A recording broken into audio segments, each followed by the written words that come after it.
eu sou a professora Eliana e nós estaremos fazendo uma breve revisão da introdução à química orgânica. A química orgânica teve o início do seu desenvolvimento a partir de 1830, quando esse cientista chamado Frederico Uller conseguiu realizar uma síntese em laboratório de uma substância que é presente no organismo vivo, principalmente no corpo dos mamíferos. Essa substância, ela até então acreditava-se que poderia ser somente sintetizada pelo próprio corpo. Essa teoria se chamava teoria da força vital.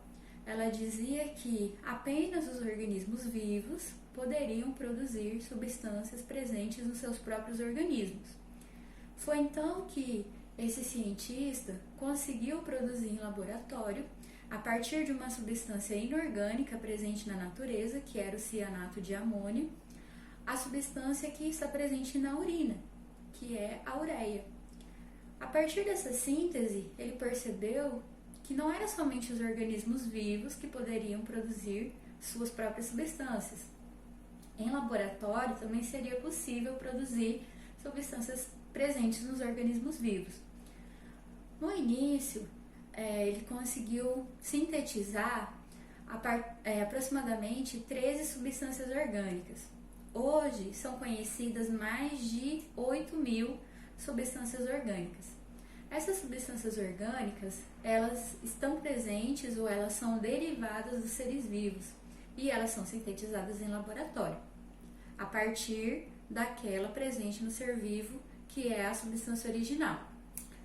Então, essa descoberta de Uller promoveu um avanço tecnológico na química e o surgimento de uma nova área dentro da química que passou a ser chamada de química orgânica. A química orgânica, ela também pode ser chamada de química dos compostos de carbono, porque todos os compostos que são chamados de compostos orgânicos têm uma característica em comum, que é a presença do átomo de carbono. Então, podemos também chamar a química orgânica de química dos compostos de carbono.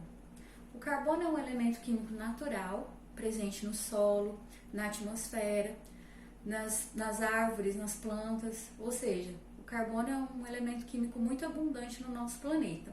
Ele é sólido à temperatura ambiente e ele se combina com outros elementos químicos, principalmente com o hidrogênio. Essa combinação, a qual nós chamamos também de ligação, ela acontece a partir do compartilhamento de elétrons. Então, nós chamamos essas ligações de ligações covalentes. O carbono, então, ele se liga a átomos de hidrogênio, oxigênio, nitrogênio, enxofre, fósforo e halogênios, que são os elementos químicos da família 17 da tabela periódica. São esses elementos aqui, ó. Flúor, cloro, bromo, iodo e astato. Então, o carbono ele vai estabelecer combinações, ligações com esses elementos químicos e essas ligações vão acontecer a partir do compartilhamento de elétrons. Quando o carbono estabelece combinações com outros elementos químicos, principalmente com o hidrogênio, ele forma uma estrutura que nós chamamos de cadeia, tá? Então, quando você tem um composto orgânico, ele está organizado em cadeia. Nós chamamos de cadeia carbônica, porque o principal elemento é o carbono. Essas cadeias, elas acontecem com as ligações covalentes devido à quantidade de cargas negativas que o carbono e os outros elementos têm. O carbono, ele tem número atômico 6, então ele tem 6 prótons no seu núcleo e 6 elétrons na sua eletrosfera. O foco é a eletrosfera, porque toda a estrutura de um composto, ele acontece a partir da parte externa, onde estão as cargas negativas. A eletrosfera do carbono, ela é constituída assim. Aqui você tem um núcleo com 6 prótons, 6 carguinhas positivas, e a eletrosfera. Eu não sei se vocês se lembram, mas a eletrosfera ela é organizada em camadas. Então, nós podemos ter, de acordo com o tamanho do átomo, até 7 camadas. Como o carbono é um átomo pequenininho, ele tem só 6 de número atômico, então ele vai ter somente 2 camadas. A primeira camada é aquela que está logo após o núcleo. Ela chama camada K. E nela cabem até 2 elétrons. Esses 2 elétrons estarão no subnível S, que é a casinha dos elétrons. Então, primeira camada, esse pontilhadinho amarelo, camada K, subnível S, você tem 2 elétrons representados aqui na forma de flechinha. Como o carbono tem 6 elétrons ao total e 2 já estão na primeira camada, para a próxima camada, que é a camada L, ou camada 2, você vai ter apenas 4 elétrons, totalizando 6. Então, 2 na primeira camada, 2 com 2, 4 na segunda camada. 2 no subnível S, 2 no subnível P. Assim, a gente representa a distribuição eletrônica de Linus Pauling, do carbono, dessa maneira. 1s2, 2s2, 2p2. O que é esse número 1 do 1s2? É a primeira camada, que é essa aqui. No subnível S, 2 elétrons. Subnível S, 2 elétrons. O que é esse número 2 da distribuição eletrônica? É a segunda camada, é a camada L. O que é o subnível S e o subnível P? São os lugares onde você tem uma maior probabilidade de encontrar elétrons. Então, no subnível S tem 2 elétrons e no P tem 2. Essa é a distribuição eletrônica do carbono. Todo o foco da nossa ligação, da nossa cadeia, ele está na última camada, que é aquela mais longe do núcleo, a qual nós também chamamos de camada de valência. O que cada elemento gostaria de ter na camada de valência? Ele gostaria de ter 8 elétrons, porque assim ele cumpriria o que nós chamamos de regra do octeto e ficaria parecido com um gás nobre. Como o carbono só tem 4 elétrons, para chegar em 8 ainda faltam 4. Aonde ele vai buscar esses 4 que faltam? Fazendo ligações. Então, se ele tem 4 elétrons, para chegar em 8 ele precisa fazer 4 ligações. Por isso que nós chamamos o carbono de tetravalente, pela sua capacidade em fazer 4 ligações. Então, quando nós representamos inicialmente um carbono, nós representamos ele com 4 setinhas ou 4 ligações disponíveis, uma para cima, uma para baixo, uma para frente, uma para trás. São as ligações que o carbono pode e deve fazer. O carbono, que pode fazer 4 ligações, ele vai estabelecer ligação, ele vai se combinar com outros elementos. Os outros elementos com os quais o carbono se liga são hidrogênio, que pode fazer uma ligação, o oxigênio, que pode fazer 2, porque ele tem 6 elétrons na camada de valência, para chegar em 8 falta 2, e o enxofre também. O nitrogênio e o fósforo têm 5 elétrons na camada de valência, para chegar em 8 falta 3, então eles fazem 3 ligações. O fósforo também faz 3 ligações.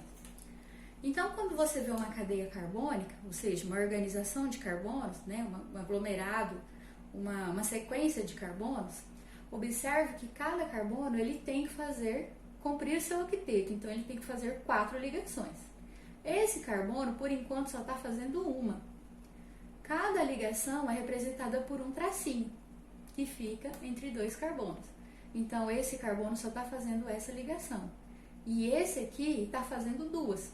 Uma para trás, porque esse tracinho conta para os 2, e uma para frente. Então, esse carbono aqui do meio está fazendo 2 ligações, enquanto que esses 2 da ponta está fazendo uma ligação cada.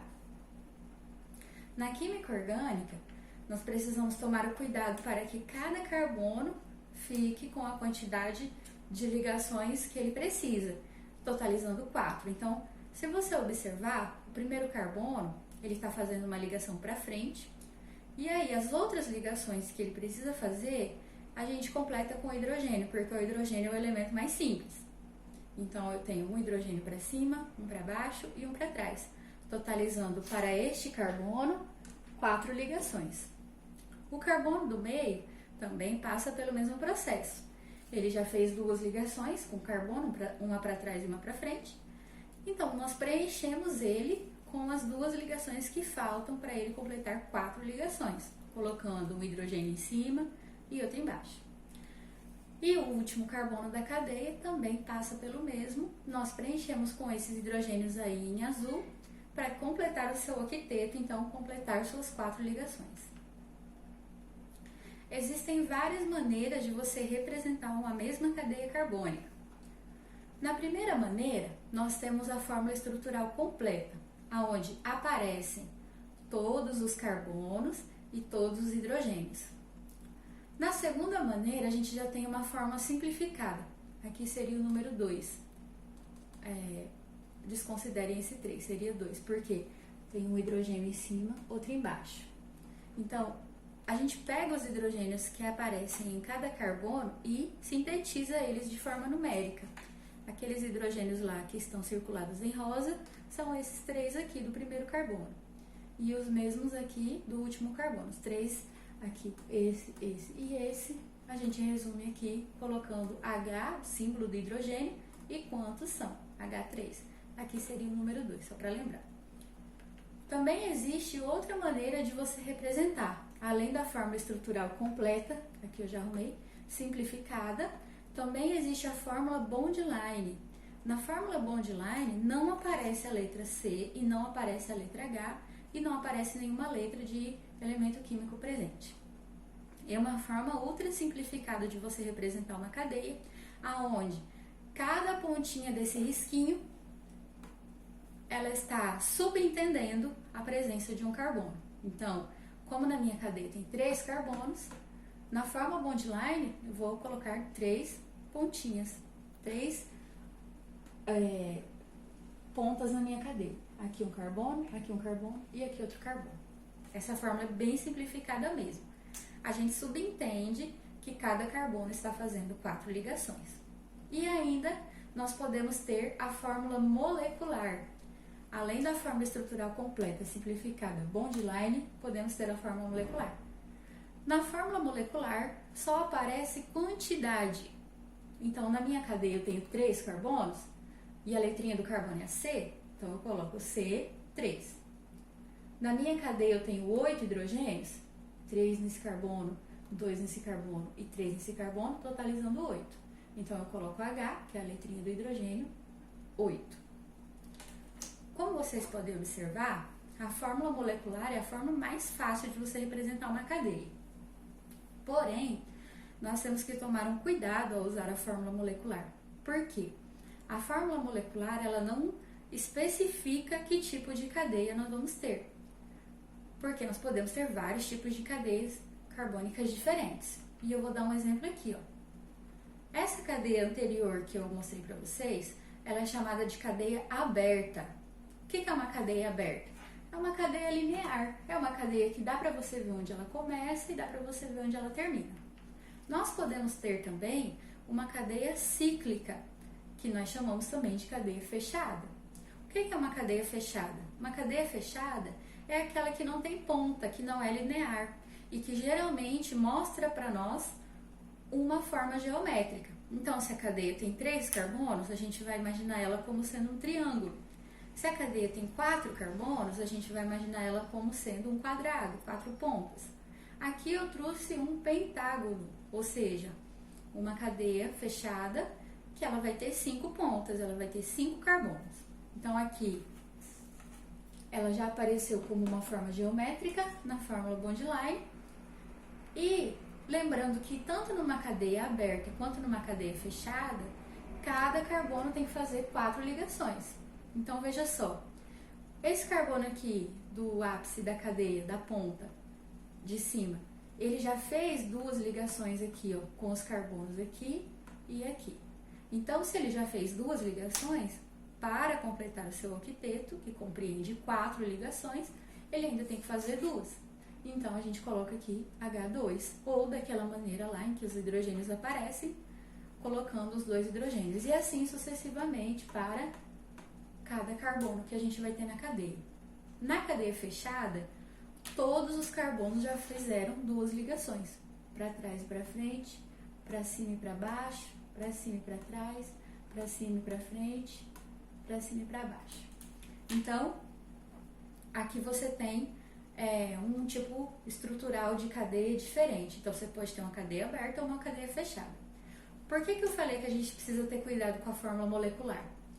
Porque quando você observa a fórmula só molecular, só essa contagem numérica, você não tem uma noção se você está falando de uma cadeia aberta, se você está falando de uma cadeia fechada, e assim sucessivamente. Então, a fórmula molecular, ela não é muito utilizada para representações de cadeias carbônicas. Tudo bem? Bom, na próxima videoaula, a gente vai falar um pouquinho sobre as classificações da cadeia. O que é uma cadeia normal, o que é uma cadeia ramificada, o que é uma cadeia saturada ou insaturada, e assim sucessivamente. Ok? Muito obrigada!